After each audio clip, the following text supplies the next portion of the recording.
গল্পের শুরুতে অন্ধকার এক গুহার ভেতর ড্রাসা নামের এক মেয়েকে দেখা যায়। সে গত 7 দিন ধরে এই গুহার ভিতরেই অবস্থান করেছিল। তার হাতে ছিল একটি স্নাইপার গান। অবশেষে তার অপেক্ষার শেষ হয়, কারণ এখান থেকে কিছু কিলোমিটার দূরে একটি এয়ারপোর্টে প্লেন ল্যান্ড করে। প্লেন থেকে দেশের প্রেসিডেন্ট বেরিয়ে আসে। ঠিক তখনই ড্রাসা তার স্নাইপার দিয়ে প্রেসিডেন্টকে গুলি করে। প্রেসিডেন্ট সাথে সাথে মাটিতে লুটিয়ে পড়ে মারা যায়। এতে বোঝা যায় ড্রাসা কোনো সাধারণ মেয়ে নয়, সে একজন দক্ষ স্নাইপার। সে এমন ভাবে গুলি করেছিল যে আশেপাশের কেউ বুঝতেই পারেনি প্রেসিডেন্টকে কোথা থেকে গুলি করা হয়েছে। তারপর লেভি নামের একজনকে দেখানো হয়। সে হঠাৎ এক দুঃস্বপ্ন দেখে ঘুম থেকে জেগে ওঠে। লেভি আগে প্রায় কবিতা লিখত, তাই সে সাগরের পাড়ে বসে বসে কবিতা লিখছিল। এই সময় তার মোবাইলে একটি মেসেজ আসে। মেসেজে তাকে একটি ঠিকানায় যেতে বলা হয়। লেভি দেরি না করে দ্রুত নিজের গাড়ি নিয়ে সেই ঠিকানার উদ্দেশ্যে রওনা দেয়। ঠিকানায় পৌঁছে সে একটি রুমে প্রবেশ করে। রুমে ঢুকে তার সাথে দেখা হয় একটি মহিলার, যার নাম বার্থোলোমিও। তাদের কথোপকথন থেকে জানা যায় লেভি একসময় মেরিন সেনাবাহিনীতে স্নাইপার হিসেবে কাজ করত, কিন্তু এখন সে অবসর নিয়েছে। বর্তমানে সে বেশিরভাগ সময় বাড়িতে একাই কাটায়। তখন বার্থোলোমিও লেভিকে একটি মিশনের প্রস্তাব দেয়। সে বলে এই কাজ একমাত্র লেভির দ্বারাই সম্ভব, কারণ লেভি একজন দক্ষ ও অভিজ্ঞ স্নাইপার। বার্থোলোমিও লেভিকে জিজ্ঞেস করে বর্তমানে তার কোনো পরিবার বা গার্লফ্রেন্ড আছে কিনা, কারণ মিশনের নিয়ম অনুযায়ী সেখানে থাকাকালীন সে কারোর সাথে যোগাযোগ রাখতে পারবে না। উত্তরে লেভি জানায় তার জীবনে আপন বলতে কেউ নেই, সে একাই থাকে। তখন বার্থোলোমিও তাকে বলে মিশনের বিস্তারিত পরে জানানো হবে। এদিকে অনেক আগে ড্রাসার মা মারা গিয়েছিল। কবরের কাছে আসার পর সে দেখতে পায় তার বাবা আগের থেকেই সেখানে বসে আছে। তখন ড্রাসা তার বাবার কাছে যায়। সে তার বাবাকে জানায় তাকে 1 বছরের জন্য একটা মিশনে যেতে হবে। তার বাবা ক্যান্সারে আক্রান্ত ছিল। এই রোগ তাকে ভেতর থেকে কুঁড়ে কুঁড়ে খাচ্ছিল।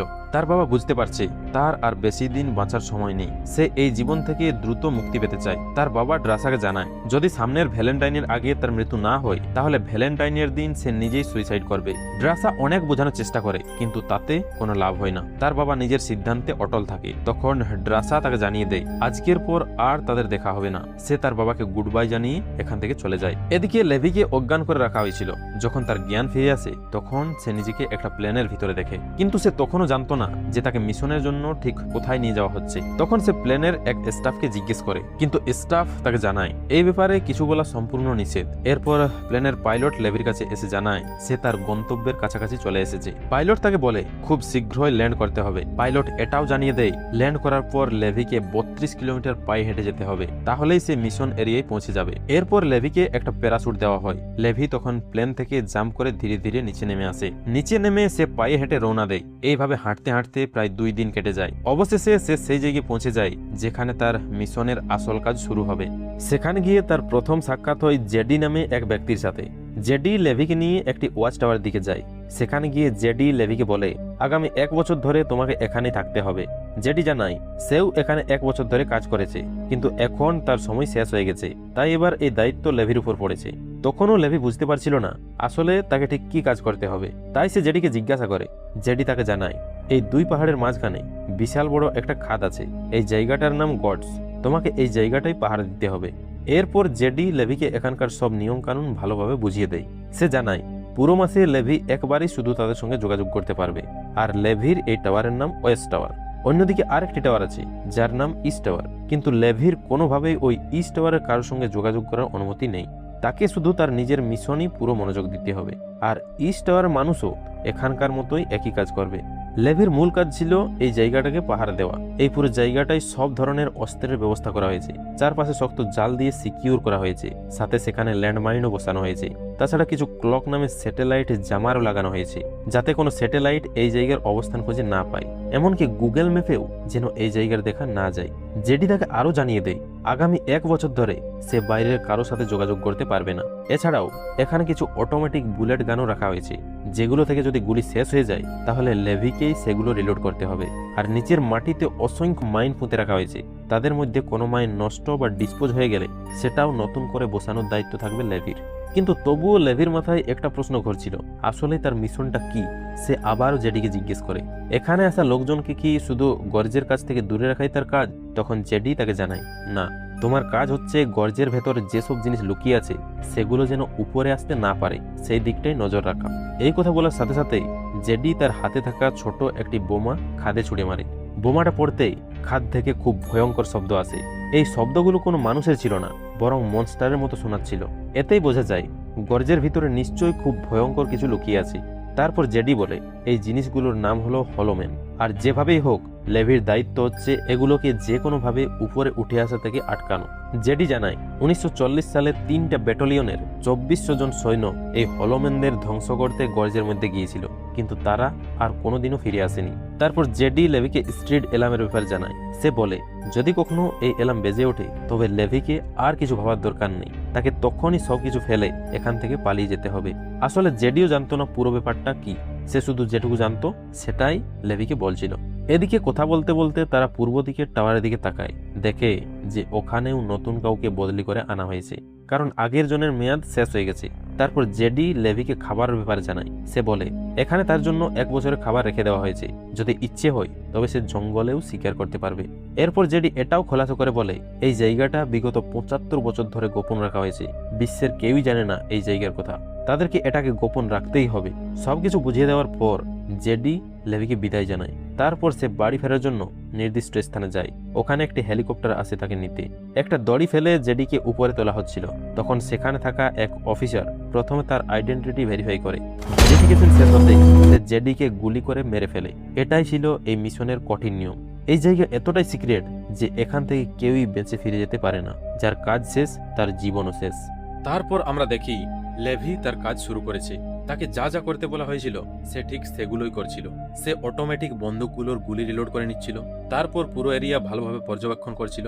এভাবে দেখতে দেখতে পুরো 1 মাস কেটে যায়। তারপর সে রেডিওর মাধ্যমে যোগাযোগ করে। সে জানায় এই 1 মাসে তার সাথে কোনো মানুষ বা শত্রুপক্ষের কারোর দেখা বা কথা হয়নি। এইটুকু জানিয়ে সে রেডিও বন্ধ করে দেয়, কারণ নিয়ম অনুযায়ী তাকে শুধু মাসে একবারই মেসেজ পাঠানোর অনুমতি দেওয়া হয়েছিল। তারপর লেভি একটু অবসর সময়ে সেখানে থাকা বইগুলো পড়তে শুরু করে। হঠাৎ তার নজর পড়ে দেওয়ালের দিকে। সেখানে সে কিছু লেখা দেখতে পায়। এই লেখাগুলো ছিল যারা তার আগে এখানে ছিল তাদের অভিজ্ঞতার কথা। এই লেখাগুলো পড়ে লেভির ভিতরে কৌতূহল বাড়ে। তারপর সে বাইরে চলে আসে। বাইরে এসে সে টেলিস্কোপ দিয়ে পূর্ব দিকে টাওয়ারের দিকে তাকায়। সেখানে সে একটি মেয়েকে দেখতে পায়, আর এই মেয়েটি আর কেউ নয়, ড্রাসা। ড্রাসাকে আমরা সিনেমার একদম শুরুতেই দেখেছিলাম। ড্রাসাকে দেখে লেভির খুব ভালো লাগে, কিন্তু সে তার সাথে কথা বলার চেষ্টা করে না, কারণ নিয়ম অনুযায়ী তাদের একে অপরের সাথে কোনো কথা বলার অনুমতি ছিল না। এইভাবে 2-3 মাস কেটে যায়। এই কয়েক মাসে ড্রাসাও লেভিকে দেখতে পেয়েছিল। আজ ছিল ড্রাসার জন্মদিন। একাকিত্বের কারণে সে আজ একটু অন্যরকম কিছু করতে চাইছিল। সে একটা বোর্ডে লিখে লেভির নাম জানতে চায়। তাদের কথা বলা নিষেধ ছিল, কিন্তু ড্রাসা সেই নিয়ম মানেনি। সে লেভিকে তার নাম জানিয়ে দেয়। লেভিও তখন বেশি কিছু না ভেবে নিজের নাম বলে দেয়। এইভাবে ধীরে ধীরে তাদের মধ্যে বন্ধুত্ব তৈরি হয়। একদিন লেভি জানতে পারে যে ড্রাসা আসলে একজন দক্ষ স্নাইপার। তখন সে ড্রাসাকে টেস্ট করার জন্য ইচ্ছে করে তার টাওয়ার রাখা একটি বোতলে শুট করে। ড্রাসা এটা দেখে বুঝতে পারে, ওয়াচ টাওয়ারের দিকে নিশানা লাগিয়ে শুট করে। ঠিক সেই সময় ড্রাসা দেখতে পায় কিছু অদ্ভুত জন্তু খাদের ভেতর থেকে উপরে ওঠার চেষ্টা করছে। জন্তুগুলো দেখতে খুবই বিচিত্র ছিল। মনে হচ্ছিল এগুলো মানুষ আর গাছের সংমিশ্রণে তৈরি হয়েছে। ড্রাসা লেভিকে ইশারা দিয়ে কিছু বোঝানোর চেষ্টা করে। তারপর লেভি বুঝতে পেরে দ্রুত তাদের দিকে গুলি মারতে শুরু করে। কিন্তু সমস্যা ছিল জন্তুগুলোর সংখ্যা প্রায় অনেক, তাই ড্রাসাও লেভিকে সাহায্য করতে শুরু করে। এই পুরো জায়গাটাকে বলা হয় হাইলি 45। এখানে অটোমেটিক টারেন্ট বসানো ছিল, যেগুলো নিজেরাই শত্রুকে শনাক্ত করে গুলি চালাতে পারে। এত সব নিরাপত্তা ব্যবস্থার পরেও কিছু ভয়ানক শক্তিশালী জন্তু, যাদের বলা হয় হলোম্যান, তারা খাদের ভেতর থেকে বেরিয়ে উপরে উঠতে শুরু করে। তখন একটি বিশাল মনস্টার ড্রাসার টাওয়ারের ঠিক কাছে চলে আসে। দেখতে অদ্ভুত, অর্ধেক মানুষ আর অর্ধেক জন্তুর মতো। ড্রাসা প্রথমে ভয় পেয়ে যায়। সে তাড়াতাড়ি মনস্টারটির দিকে গুলি চালায়, কিন্তু কোনো কাজ হয় না। মনস্টারটি ড্রাসার দিকে এগিয়ে আসছিল। ঠিক সেই সময় লেভি খুব ভালো করে নিশানা করে এবং গুলি চালায়, আর তার গুলিতেই মনস্টারটি মাটিতে লুটিয়ে পড়ে মারা যায়। এইভাবে লেভি ড্রাসাকে বাঁচিয়ে নেয়। অনেকক্ষণ ধরে তারা একসাথে যুদ্ধ করে অবশেষে সেই সমস্ত হলোম্যানকে আটকাতে সক্ষম হয়। তবে যুদ্ধের সময় একবার মাইন বিস্ফোরণে ড্রাসা সামান্য আহত হয়ে পড়ে। পরের দিন সকালে লেভি ল্যান্ডমাইনগুলো ঠিক করেছিল। ঠিক তখনই খাদের ভেতর থেকে একটি ড্রোন উপরে উঠে আসে। ড্রোনটি কিছুক্ষণ চারপাশে উড়ে আবার সেখান থেকে চলে যায়। তবে ড্রোনটি যাওয়ার আগে লেভি আর ড্রাসা দুজনেই সেটাকে দেখে ফেলে, কিন্তু তারা বুঝতে পারছিল না এটা আসলে কার বা কি উদ্দেশ্যে এসেছে। এভাবে আরো কয়েক মাস কেটে যায়। তখন ফেব্রুয়ারি মাস চলছিল। একদিন লেভি দেখতে পেল ড্রাসা মন খারাপ করে চুপচাপ বসে আছে। আসলে সেদিন ছিল 14 ফেব্রুয়ারি, ভ্যালেন্টাইন্স ডে। ড্রাসার বাবা তাকে বলেছিল যদি তার মৃত্যু ক্যান্সার না হয় তবে সে এই দিনটিতে আত্মহত্যা করবে। তাই ড্রাসার মন খুব খারাপ ছিল। চোখে জল ছিল। ড্রাসার এই অবস্থা দেখে লেভিরও মন খারাপ হয়ে যায়, কারণ সেও এই একঘেয়েমি আর একাকিত্বে বিরক্ত হয়ে পড়েছিল। তাই সে সিদ্ধান্ত নেয় ড্রাসার কাছে যাবে। লেভি তার আরপিজি রকেট লঞ্চারের মধ্যে যেখানে মিসাইল থাকে সেখানে একটি দড়ি বেঁধে দেয়। ড্রাসা তখন লেভিকে এসব করতে দেখে ঠিক বুঝতে পারে না সে কি করতে চাইছে। তারপর লেভি পূর্ব দিকের টাওয়ারের দিকে দড়িটি ছুঁড়ে দেয়। এতে দড়িটি ড্রাসার কাছে এসে পৌঁছায়। ড্রাসা তখন দড়িটি ধরে টেনে নিয়ে সেটি টাওয়ারের পাশে থাকা একটি গাছের সাথে বেঁধে দেয়। এই দড়ির সাহায্যে লেভি তার টাওয়ার ছেড়ে ড্রাসার কাছে চলে আসে। ড্রাসা লেভিকে দেখে অনেক খুশি হয়। তারপর তারা দুজনে একসাথে ডিনার করতে বসে এবং অনেক গল্প করে। এর মধ্যে ড্রাসা লেভিকে জিজ্ঞেস করে সে সবচেয়ে লম্বা দূরত্বে কত দূর থেকে শুট করেছিল। লেভি তখন তাকে জানায় যে সে 3240 মিটার দূর থেকে একজনকে মেরেছিল এবং সে প্রথমে মেরিনে কাজ করত। লেভি এরপর ড্রাসাকে বলে আসলে এখানে এমন কি আছে যার জন্য এই জায়গাটা এত গোপন রাখা হয়েছে। তখন ড্রাসা তাকে এসব নিয়ে বেশি চিন্তা করতে মানা করে দেয় এবং বলে যে সে যেন তার মিশনের দিকে মনোযোগ রাখে। তারপর তারা দুজনে সেখানে কিছু ভালো মুহূর্ত কাটায়। লেভি ড্রাসাকে জানায় সে তার জন্য একটি কবিতা লিখেছে। তখন ড্রাসা সেই কবিতাটি শুনতে চায়, কিন্তু লেভি তাকে বলে যখন তারা এখান থেকে চলে যাবে তখন সে কবিতাটি শোনাবে।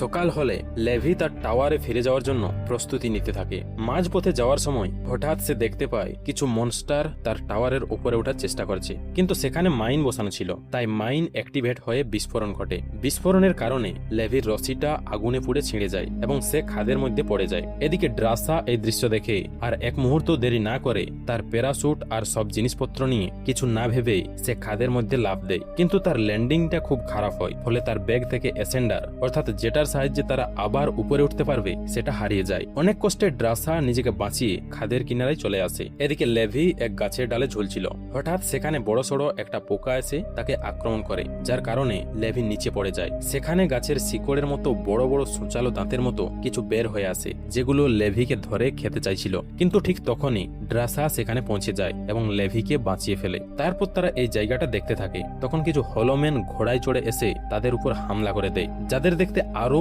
অদ্ভুত মনে হচ্ছিল, যেন 4-5টা জন্তু একত্রে মিউটেড হয়ে এদের সৃষ্টি হয়েছে। লেভি ও ড্রাসা তাদেরকে ভয় না পেয়ে সাহসিকতার সাথে তাদের সাথে লড়াই করতে থাকে এবং তারা একটি হলোম্যানকে সেখানে মেরে ফেলে আর অন্যটি পালিয়ে যায়। মেরে ফেলা হলোম্যানটিকে চেক করার জন্য কাছে যেতেই লেভি দেখতে পায় হলোম্যানটি মেরিন সেনাবাহিনীর পোশাক পরা। তখনই লেভির জেডির কথা মনে পড়ে যায়, যে কিনা তাকে বলেছিল বহু বছর আগে মেরিন সেনাবাহিনীর অনেক মানুষ পাঠানো হয়েছিল এই জায়গাটা ধ্বংস করার জন্য, যারা কিনা আর কখনো ফিরে আসেনি। তাহলে তারা এখনো বেঁচে আছে কিভাবে? এই বিষয়টা লেভিকে অনেক চিন্তায় ফেলে দেয়। পুরো চারপাশে এক ধরনের হলুদ ধোঁয়া ছড়িয়েছিল। এসব দেখে আর চিন্তা করতে করতে তারা সামনে এগোতে থাকে, কারণ এখান থেকে বেরিয়ে যাওয়া ছাড়া আর কোনো উপায় ছিল না তাদের। সামনে গিয়ে তারা দেখতে পায় কিছু মানুষের দেহ থেকে গাছপালা বেরিয়ে এসেছে। দেখে মনে হচ্ছিল এখানে কোনো ভয়ঙ্কর ভাইরাস ছড়িয়ে পড়েছে। কিছু দূর এগিয়ে তারা বুঝতে পারে আগে এখানে একটা শহর ছিল, চারপাশে ভাঙা বাড়িঘর আর পুরনো গাড়ি দেখা যাচ্ছিল। এটা নিশ্চিত ছিল যে এক সময় এখানে অনেক মানুষ বাস করত, কিন্তু মাটিতে অনেক জায়গায় বড় বড় ফাটল দেখা যাচ্ছিল, যেগুলো দেখে মনে হচ্ছিল হয়তো এখানে কোনো শক্তিশালী ভূমিকম্প বা প্রাকৃতিক দুর্যোগ হয়েছিল। যখন তারা চারপাশের এসব ভয়ঙ্কর জিনিস দেখছিল, ঠিক তখনই তারা কিছু হলোম্যান আসার শব্দ শুনতে পায়। তাড়াতাড়ি তারা একটা পুরনো চার্চের ভেতর ঢুকে পড়ে, কিন্তু চার্চের ভেতরের দৃশ্য ছিল আরো ভয়ানক। সেখানে অনেক মানুষের মৃতদেহ পড়েছিল। মনে হচ্ছিল এই ভয়ানক ভাইরাসের আতঙ্কে তারা নিজেরাই নিজেদের জীবন শেষ করে দিয়েছিল। হঠাৎ ড্রাসার উপর আক্রমণ করে একটি বিশাল আকারের মাকড়সা, যেটা শরীর দেখে মনে হচ্ছিল সেটাও ভাইরাসে আক্রান্ত হয়েছে। তার মাথা ছিল মানুষের খুলির মতো। মাকড়সাটি হিংস্রভাবে আক্রমণ করার চেষ্টা করছিল, কিন্তু ড্রাসা ও লেভি মিলে সেটিকে গুলি করে মেরে ফেলে। তবে ততক্ষণে কয়েকজন হলোম্যান চার্চের সামনে এসে পড়ে। তারা চার্চের ভেতর থেকে বের হয়ে সামনে থাকা একটি ল্যাবের ভেতর ঢুকে পড়ে। ভেতরে ঢুকে তারা দ্রুত দরজাটা বন্ধ করে দেয়। এরপর তারা দেখতে পায় এটা এক পুরনো ল্যাবরেটরি। সেখানে একটা ব্যাকআপ জেনারেটর ছিল, যেটা তারা চালু করে ফেলে। ল্যাবের ভেতরে ঘুরতে ঘুরতে লেভি একটা ভিডিও খুঁজে পায়। সে ভিডিওটি চালিয়ে দেখে সেখানে একজন মহিলা ডাক্তার আসেন এবং তিনি এই গোপন মিশন সম্পর্কে বিস্তারিত বলতে শুরু করেন। তিনি জানান এই জায়গাটা হচ্ছে বিশ্বের সব থেকে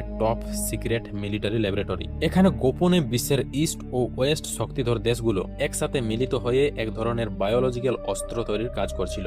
ভিডিওর সেই মহিলাটি জানায় গতকাল এখানে একটি ভয়ঙ্কর ভূমিকম্প হয়েছিল, যার ফলে ল্যাবের ভেতরে থাকা বায়োলজিক্যাল গ্যাস লিক হয়ে চারপাশে ছড়িয়ে পড়ে। এই গ্যাস চারপাশের প্রাণী, মানুষ, এমনকি গাছপালার ডিএনএও একে অপরের সাথে মিশিয়ে দেয়। দেয়, ফলে সবার মধ্যে অদ্ভুত পরিবর্তন শুরু হয়। এই গ্যাস যাদের ছুঁয়েছে তারা ধীরে ধীরে এক অজানা ও ভয়ঙ্কর জীবের রূপ নিতে শুরু করে। এই গ্যাসের কেউ ইনফেক্টেড হলে তার হাতে থাকবে মাত্র 5 দিন সময়, তারপর সে ধীরে ধীরে এই ভয়ানক জন্তুতে পরিণত হয়ে যাবে। এজন্যই এখানে এত অদ্ভুত জন্তু দেখা যাচ্ছে। এই ভিডিওটি যে রেকর্ড করেছে সে নিজেও ইনফেক্টেড ছিল, তার শরীরেও ধীরে ধীরে পরিবর্তন হতে শুরু করেছে। লেভি এবং ড্রাসা মিলে সেখান থেকে আর একটু সামনে অন্য একটি জায়গায় চলে আসে। তারা লক্ষ্য করে এখানে নতুন করে সেটআপ তৈরি করা হয়েছে, যার মানে বর্তমানে এই জায়গাটাতে অন্য কেউ তাদের নতুন গবেষণাগার বানিয়েছে। তারা কম্পিউটারে চেক করে জানতে পারে এটা ডার্কলেক নামে একটা কোম্পানি পরিচালনা করছে। ডার্কলেক হচ্ছে একটা প্রাইভেট রিসার্চ কোম্পানি যারা এই সম্পূর্ণ জায়গাটাকে পরিচালনা করে। লেভি একদিন কাজ করার সময় একটা ড্রোন দেখেছিল যেটা এই এলাকা থেকে উড়ে দূরে চলে গিয়েছিল। তখন লেভি ব্যাপারটা ঠিক বুঝতে পারেনি, কিন্তু এখন তার কাছে সবকিছু পরিষ্কার হয়ে যায়। ডার্কলেক কোম্পানি এই ড্রোনগুলোর সাহায্যে এখানে থাকা জন্তুদের ডিএনএ সংগ্রহ করেছিল, কারণ তারা এমন এক ধরনের সুপার সোলজার বানাতে চাইছিল যাদের শক্তি হবে একা 20 জন ইউএসএ আর্মি সৈন্যের সমান। কিন্তু এখানেই শেষ নয়, লেভি আরও একটা ভয়ঙ্কর তথ্য জানতে পারে। এখানে রাখা হয়েছে স্ট্রেট অফ প্রোটোকল। এর মানে হলো যদি এই এলাকায় কখনো এমন কিছু ঘটে যা আর কোনোভাবেই ঠিক করা সম্ভব নয়, তাহলে তারা পুরো এলাকা ধ্বংস করার জন্য এখানে আগের থেকে একটা পারমাণবিক বোমা সেট করে রেখেছে, যাতে এই জায়গার কোনো গোপন তথ্য বা মিউটেড জীব কোনোভাবে বাইরের পৃথিবীতে ছড়িয়ে পড়তে না পারে। তবে দুঃখের বিষয়, সেই প্রোটোকলটি এখনো চালু করা হয়নি, কারণ ডার্কলেক নামের ওই কোম্পানি এখনো এই জায়গার উপর রিসার্চ চালিয়ে যাচ্ছে। তবে লেভি এবং ড্রাসা এখন পুরো ঘটনার সব গোপন দিক জেনে গেছে। তারা ভাবতে থাকে কিভাবে এখান থেকে বের হওয়া যায়। এমন সময় তারা খেয়াল করে ড্রাসার ব্যাগটা এখানে নেই। দরজা খুলে বাইরে তাকাতেই তারা দেখে ব্যাগটা বাইরে রেখে দেওয়া হয়েছে। তখনই তারা বুঝে যায় এটা কোনো জন্তুর ফাঁদ। তারা যদি ব্যাগ আনতে বাইরে যায় তাহলে জন্তুগুলো তাদের আক্রমণ করবে, কারণ যদিও এই প্রাণীগুলি মিউটেড হয়েছে কিন্তু তারা এখনো নিজেদের বুদ্ধিমত্তা দিয়ে কাজ করতে পারে। তারপর হঠাৎ সামনের থেকে একটি মিউটেড প্রাণী ঘোড়ায় চড়ে এসে ড্রাসাকে ধরে ফেলে এবং তাকে নিয়ে চলে যায়। সে ড্রাসাকে নিয়ে যায় এই গবেষণাগারের একদম সেন্টার পয়েন্টে, যেখানে পুরো গবেষণার মূল ঘাঁটি ছিল। সেখানে ড্রাসাকে বন্দী করে রাখা হয়। এই জন্তুটা ছিল খুবই অদ্ভুত ধরনের, কারণ এটা অর্ধেক গাছ আর অর্ধেক মানুষের ডিএনএ মিশিয়ে তৈরি। তার শরীরের ভেতর বিষাক্ত সাপও ছিল, কিন্তু সেই জন্তুটা ড্রাসাকে তখন মেরেই ফেলছিল। কিন্তু ঠিক সময় মতো সেখানে লেভি এসে হাজির হয় এবং ড্রাসাকে বাঁচিয়ে ফেলে। এরপর তারা সেখান থেকে বেরিয়ে যাওয়ার চেষ্টা করে। তারা বুঝতে পারে এই জায়গাতেই সেই বায়োলজিক্যাল গ্যাস তৈরি করা হয়েছিল, যেটা লিক হয়ে পুরো এলাকাটাকে এমন ভয়ঙ্কর করে তুলেছে। এখানে প্রচুর মিউটেশন হয়েছে, মানুষের দেহ গাছের লতাপাতার মতো চারিদিকে ছড়িয়ে ছিটিয়ে আছে। দেখে মনে হচ্ছিল যেন তারা প্রচন্ড যন্ত্রণা সহ্য করে বেঁচে আছে। তখন ড্রাসা তার ডেট লঞ্চার দিয়ে আগুন জ্বালিয়ে তাদের এই কষ্ট থেকে মুক্তি দেয়। তখনই তারা এটাও বুঝতে পারে এই ধরনের মিউটেড জন্তুদের আগুন দিয়ে সহজেই মারা সম্ভব। এরপর তারা দুজন মিলে সেখান থেকে বেরিয়ে আসে। এখন তাদের উপরে উঠতে হবে, এজন্য তারা ভালো কোনো উপায় খুঁজতে থাকে। তখন তারা সেখানে অনেক পুরনো একটা জিপ গাড়ি খুঁজে পায়। গাড়িটা কিছু নষ্ট ছিল, তাই তারা সেটা ঠিকঠাক রিপেয়ার করে। এরপর গাড়িটাকে পাহাড়ের দিকে নিয়ে যায়। তারা দড়ির সাহায্যে গাড়িটাকে শক্তভাবে বাঁধে এবং সেই দড়ি দিয়ে ভার্টিক্যালি উপরে ওঠার চেষ্টা করে। তাদের এই প্ল্যান খুব ভালোভাবে কাজ করছিল, কিন্তু হঠাৎ নিচ থেকে জন্তুগুলো দড়ি বেয়ে খুব সহজেই উপরে উঠতে শুরু করে। তাদের আর কোনো উপায় ছিল না। তখন লেভি একটা চাকুর সাহায্যে গাড়ির তেলের ট্যাঙ্কে ছিদ্র করে দেয়, ফলে সেই তেল নিচে পড়তে শুরু করে এবং জন্তুগুলো তেলে ভিজে যায়। তারপর লেভি সেখানে আগুন ধরিয়ে দেয়, যার ফলে সব জন্তুগুলো পুড়ে মারা যায়। অশেষ কষ্টের পর অবশেষে তারা উপরে উঠতে সক্ষম হয়। তারপর দুজন মিলে একসাথে বসে কথা বলে। তারা এখন বুঝতে পারছে না যে আসলে তাদের কি করা উচিত, কারণ তারাও সেই বিষাক্ত গ্যাসে ইনফেক্টেড হয়ে থাকতে পারে। তবে যেহেতু অনেক বছর কেটে গেছে তাই এমন কিছু নাও হতে পারে। তারপর তারা সিদ্ধান্ত নেয় 5 দিন অপেক্ষা করবে। যদি এই 5 দিনের মধ্যে তাদের শরীরে কোনো পরিবর্তন না আসে তাহলে তারা দুজনে মিলে এই জায়গা থেকে পালিয়ে যাবে। কিন্তু যদি তারা দেশে ফিরে যায় তাহলে তাদের মরে যাওয়ার ভয় রয়েছে, কারণ তারা জানে না আদৌ তারা সম্পূর্ণ সুস্থ কিনা। তখন ড্রাসা ফ্রান্সের এক গোপন জায়গার কথা বলে, যেখানে গেলে তাদের কেউ খুঁজে পাবে না। দুজনের কথাবার্তা শেষ হলে লেভি তার টাওয়ারে ফিরে আসে।